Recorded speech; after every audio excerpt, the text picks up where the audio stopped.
This is the VOA Special English Education Report.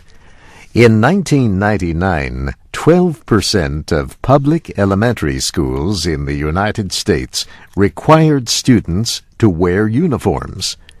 Just 3 years later, estimates were almost double that. Some middle and high schools have also joined the movement. Yet, studies find mixed results from requiring uniforms, and some schools have turned away from such policies.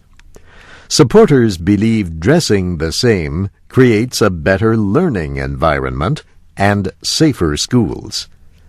The school district in Long Beach, California, was the first in the country to require uniforms in all elementary and middle schools.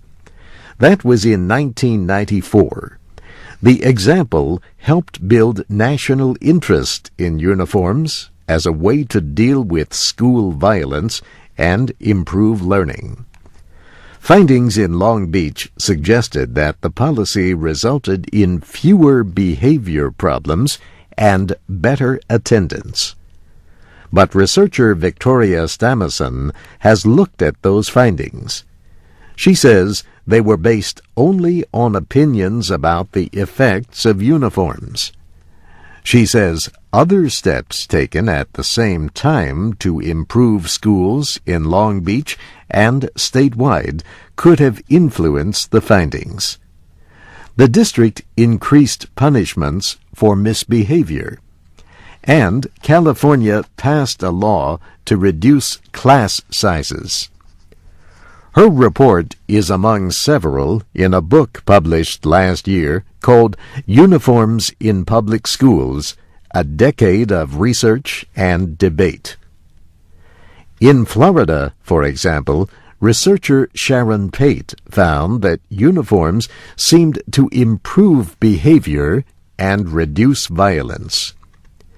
In Texas, Eloise Hughes found fewer discipline problems among students required to wear uniforms, but no effect on attendance. Sociologist David Brunsma has studied school uniform policies since 1998. He collected the reports in the book.